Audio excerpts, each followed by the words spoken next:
Fried onions friends, ఉల్లిపాయలు fry చేసుకుంటున్నానండి. ఉల్లిపాయలు ఇలా ఫ్రై చేసుకోవాలి. ఆయిల్ వేసుకుని ఉల్లిపాయలు దోరగా ఇలా వేసుకోవాలి ఫ్రెండ్స్. ఇదిగోనండి దమ్ బిర్యానీకి వాటర్ పెట్టామండి పక్కన. ఈ వాటర్లో మసాలా దినుసులు, అల్లం వెల్లుల్లి పేస్టు, జీలకర్ర, సోపు, మిరియాలు అన్నీ వేసుకున్నామండి. నిమ్మరసం వేసుకున్నాము. నీళ్ళు ఇలా మరణించిన తర్వాత రైస్ వేసుకోవాలండి. ఇదిగో రైస్ శుభ్రంగా కడిగి పెట్టుకున్నామండి. ఇక్కడ రైస్ వేసుకోవాలి.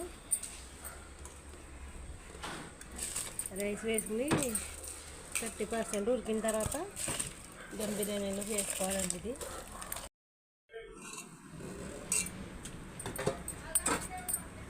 రైస్ 50% ఉడికిన తర్వాత అందులో వేసుకోవాలండి. ఫ్రెండ్స్ ఈ పక్కనేమో దమ్కి చికెన్ 10 నిమిషాలు ఇలా ఉడకనివ్వాలండి. ఉడికితే ముక్క మనకు బాగా ఉడుకుతుందండి. ఇది ఇలా కలుపుకోవాలండి. జస్ట్ లేదా ముక్కలన్నీ ఇరిగిపోతాయి. మ్యాగ్నేట్ చేసిన చికెన్ ఇలా 10 నిమిషాలు ఉడికిన తర్వాత రైస్ 50% ఉడికిన తర్వాత ఇందులో వేసుకుంటే సరిపోతుందండి. ఇలా చికెన్ కూడా కొంచెం బాగా ఉడుకుతుంది. దమ్ వేసేసానండి. దమ్ వేసేసాం. ఇప్పుడు ఇవన్నీ ఫ్రైడ్ ఆనియన్స్, కొత్తిమీర, నెయ్యి అన్నీ వేసి పెట్టేసుకుంటానండి. దమ్ అయిపోయింది. ఇలాగా ఒక 10 నిమిషాలు ఉడకనివ్వాలండి. బరువు పెట్టుకోవాలని పైన అనుకున్నాను.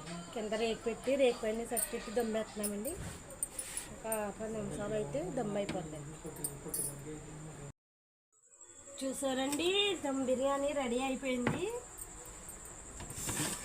ఎంత బాగా వచ్చింది అనుకుంటున్నారు. చాలా బాగా వచ్చింది. పొడిపొల్లాడుతుంది. చూసారా ఫ్రెండ్స్, పొడిపొల్లాడితే ఎంత పొడిపొల్లాడుతూ వచ్చింది.